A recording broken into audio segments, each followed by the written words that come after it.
पहले तो हमारे उम्मीदवारों के नाम तो ऐलान होने दीजिए, उसके बाद बताएंगे कि कौन कहाँ से लड़ेगा। ये इस समय ना कहते हुए जब सूची निकलेगी इस समय पता कर लेंगे। हमारा देखो साधारण कार्यकर्ता भी बहुत बड़ा लीडर है। मैं कह रहा हूँ 294 सीटों पर, मैंने 294 कहा, 293 नहीं कहा। मेरा पार्टी जो आदेश देंगे वही करूंगा, मैं भागने वाला नहीं हूँ। कांग्रेस के एक फैसले ने बंगाल की पॉलिटिक्स का पूरा पावर बैलेंस हिला दिया है और इस बार सीधा प्रेशर पड़ रहा है ममता बनर्जी पर। सोचो, जिस स्टेट में दीदी का ऑलमोस्ट अनकंटेस्टेड कंट्रोल था, वहां अब एक नहीं दो फ्रंट से अटैक होने वाला है। और क्या बंगाल का गेम अब पूरी तरह से पलटने वाला है, यह आपको इस वीडियो में समझाऊंगा। वेस्ट बंगाल इलेक्शन 2026 से पहले सबसे बड़ा पॉलिटिकल ट्विस्ट आ रहा है। इंडियन नेशनल कांग्रेस ने अनाउंस कर दिया है कि वो सारी 294 सीट्स पर अकेले लड़ेंगे।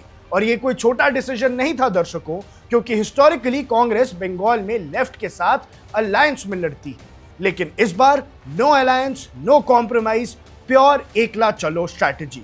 दर्शकों, इसका पॉलिटिकल कॉन्टेस्ट आपको समझाते हैं। अब तक बंगाल का पॉलिटिकल नैरेटिव सिंपल था, तृणमूल कांग्रेस वर्सेस भारतीय जनता पार्टी।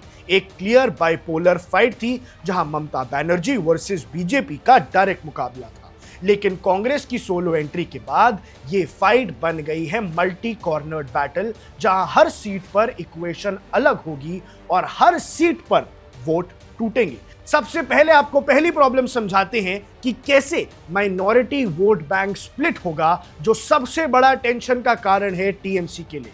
दर्शकों, माइनॉरिटी का जो वोट बैंक का स्प्लिट है वो टीएमसी को बुरा लगने वाला है। मुर्शिदाबाद, मालदा जैसे रीजन्स में कांग्रेस की हिस्टोरिकली स्ट्रांग प्रेजेंस रही है और यही एरियाज टीएमसी के लिए बैकबोन रहे हैं। अब मुर्शिदाबाद में अगर कांग्रेस जीतती है तो टीएमसी को बड़ा झटका लगेगा। अगर कांग्रेस वहां एग्रेसिव कैंपेन करती है तो मुस्लिम वोट जो पहले लार्जली टीएमसी के पास कंसोलिडेट होते थे वो डिवाइड हो जाएंगे, वो वोट बट जाएंगे और बंगाल में एक छोटा सा वोट शिफ्ट भी रिजल्ट को चेंज कर देगा दर्शकों।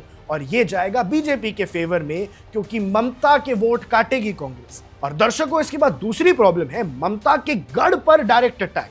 अब बात सिर्फ कॉन्टेस्ट की नहीं है, कांग्रेस का प्लान है हेवीवेट कैंडिडेट्स उतारने का। और रिपोर्ट्स के अकॉर्डिंग वो भवानीपुर जैसे स्ट्रॉन्ग होल्ड में ममता को डायरेक्ट चैलेंज देने की तैयारी कर चुके हैं। मतलब अब दीदी को सिर्फ बीजेपी से नहीं, अपने घर के अंदर भी स्ट्रॉन्ग ऑपोजिशन का सामना करना पड़ेगा। जिन जगहों को टीएमसी अपना गढ़ मान रहा था, वहां भी अब मेहनत मुशक्कत ज्यादा करनी पड़ेगी। दर्शकों, इसके बाद बात करते हैं तीसरी प्रॉब्लम की। टीएमसी के अंदर ही बगावत शुरू हो गई है और वो एक और साइलेंट डेंजर का काम कर रही है। टीएमसी ने इस बार इलेक्शन से पहले काफी बड़े लेवल पर रीशफलिंग की थी और डजन्स ऑफ सिटिंग एमएलएस को टिकट नहीं दिया गया था। अब ये लीडर्स क्या करेंगे? या तो ये इंडिपेंडेंट लड़ेंगे या फिर ऑपोजिशन ज्वाइन कर लेंगे। और कांग्रेस के लिए ये गोल्डन अपॉर्चुनिटी हो सकती है टीएमसी के ही लीडर्स को अपने कैंप में लेने की, और जहां टीएमसी के एमएलएस की होल्ड थी वहां पे अब तख्ता पलट कर देने की। जी हां दर्शकों, इसके बाद अब आते हैं प्रॉब्लम 4 पे कि बीजेपी का हिडन एडवांटेज क्या है। दर्शकों, ये सबसे इंटरेस्टिंग एंगल है। इस पूरे गेम का साइलेंट बेनिफिशियरी होगी भारतीय जनता पार्टी। कैसे? क्योंकि जितना ऑपोजिशन डिवाइड होगा उतना बीजेपी का वोट शेयर और ज्यादा कंसोलिडेट होगा।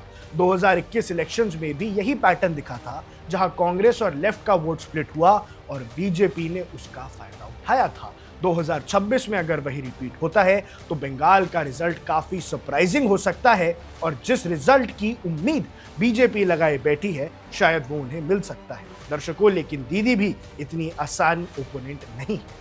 ममता बनर्जी का क्लियर स्टैंड है, टीएमसी अकेली बीजेपी को हरा सकती है। उनका फोकस है welfare schemes, grass root connect, Bengali identity वाली पॉलिटिक्स। और सबसे इंपॉर्टेंट, वो कांग्रेस को बंगाल में सीरियस थ्रेट मान ही नहीं रहे हैं, स्पेशली पब्लिकली। तो वो कांग्रेस को बोल रहे हैं कि आपकी तो होल्ड है ही नहीं और आपको हम खतरा नहीं मानते। लेकिन सच्चाई शायद इससे थोड़ी दूर होगी दर्शकों।